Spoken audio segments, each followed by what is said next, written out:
Assalamualaikum warahmatullahi wabarakatuh.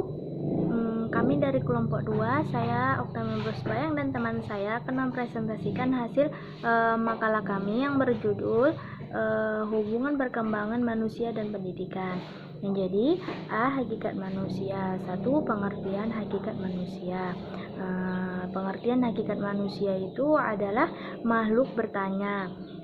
Ia mempunyai hasrat untuk mengetahui segala sesuatu atas dorongan hasrat ingin tahunya. Manusia tidak hanya bertanya tentang berbagai hal yang ada di luar dirinya, tetapi juga bertanya tentang dirinya sendiri. Dalam rentang ruang dan waktu, manusia dipelajari dan selalu berupaya mengetahui dirinya sendiri.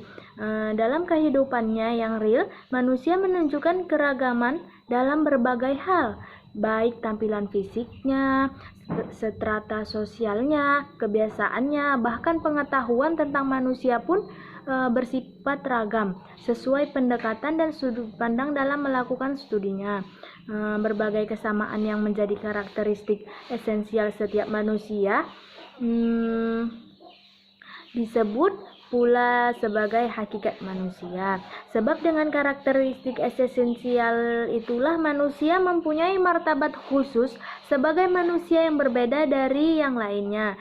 Contoh manusia adalah animal rasional, animal simboli, Homo fiber, Homo sapiens, dan lain sebagainya.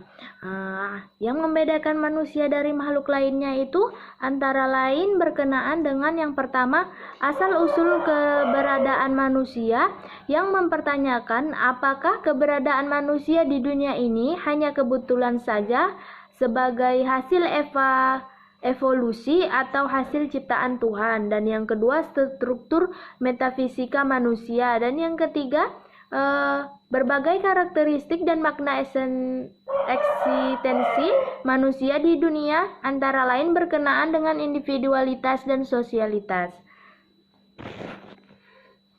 Jadi berdasarkan uraian di atas dapat kita simpulkan bahwa pengertian hakikat manusia adalah seperangkat gagasan atau konsep yang mendasar tentang manusia dan makna ekstensi manusia di dunia. Jadi aspek-aspek hakikat manusia itu antara lain berkenaan dengan asal-usulnya. Contoh, manusia sebagai makhluk Tuhan, struktur metafisikanya. Contoh manusia sebagai makhluk Tuhan, struktur serta karakteristik ekstensi manusia. Contoh manusia sebagai makhluk individual, sebagai makhluk sosial dan makhluk beragama. Selain itu, Notonagoro juga mengatakan ada 3 hakikat konkret. Yang pertama hakikat abstrak, yang kedua hakikat pribadi, dan yang ketiga hakikat konkret. Pengertian pendidikan, tujuan dan fungsi pendidikan. Nah, yang pertama pengertian pendidikan.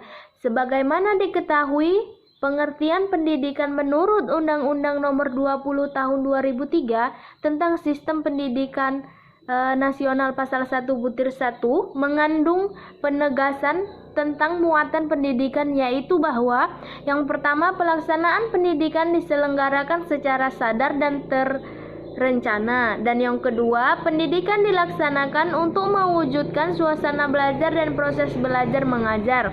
Yang ketiga, suasana belajar dan proses pembelajaran dilaksanakan melalui pengaktifan diri peserta didik. Lalu yang keempat, suasana belajar dan proses pembelajaran dilakukan agar peserta didik memiliki kekuatan spiritual keagamaan, pengendalian diri, kepribadian, kecerdasan, akhlak mulia, dan keterampilan.